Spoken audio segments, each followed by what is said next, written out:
The spare tire is up there because it puts more weight on the front, and it was just basically overtaking the back. And also the air conditioner is up there. So that's the whole reason for the rack.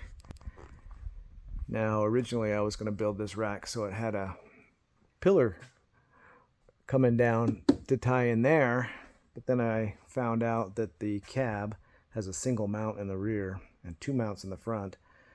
And if I would have mounted that rack to the frame in the back and the cab in the front, it would have torn a lot of things apart. So as you can see, this rack hangs over the cab.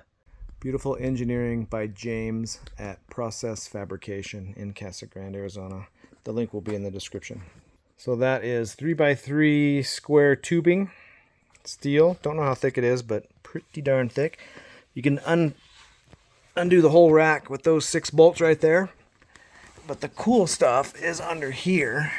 This cross member makes the whole rack a big square to keep it from, it was kind of going sideways, kind of rattling a little bit. But here's the really neat part of the rack, is this giant 1/2 inch, 3/4 inch plate that basically this is the counter to the rack wanting to tilt forward. So this shoves up against the bottom of the frame when the whole rack wants to fall on the hood, basically. And you can see it's done really well. Some serious metal in there. So about every time I get in this truck, I always look at this gap, both on the box and the rack, and then the cab and the rack. And I'm scared of the day there's going to be something not parallel there, because it's going to be a really bad day. When I had the rack built, unfortunately the rack would not fit into the local paint booth. So in the interest of time, I rattle can painted it and put it up here. That was, I think, 3 years ago now. And you can see the result of that. It's rusting. It's driving me crazy.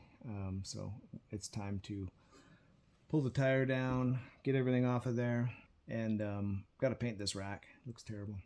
So the spare tire comes down basically with 2 winches. 2 little small ATV winches. I think they're rated at 2,500 pounds each.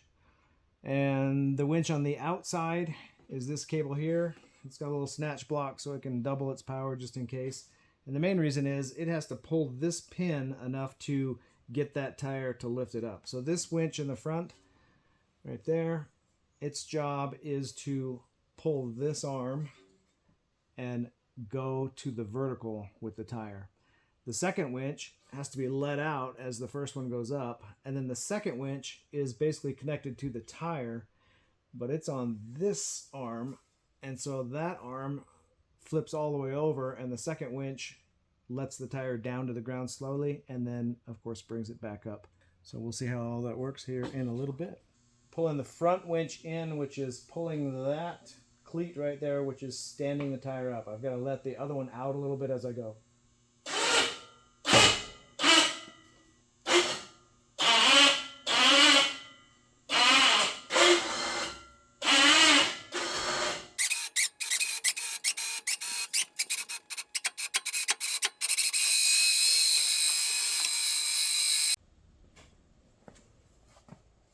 So we got 4 bolts holding that plate on, and then we're just hooked up to that plate.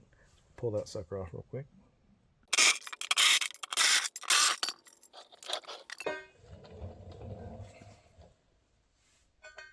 I forgot to video the picking up of the tire last time, so lucky for you guys, I have another major tire problem I'm dealing with, so we can put this old one back up now. You'll see it on Instagram, the issues I was having.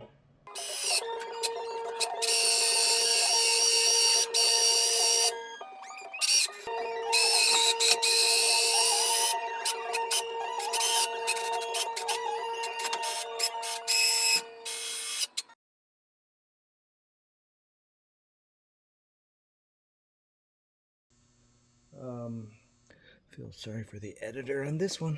Oh wait, that's me. Okay, I'm gonna go turn the power on now. Wrong one.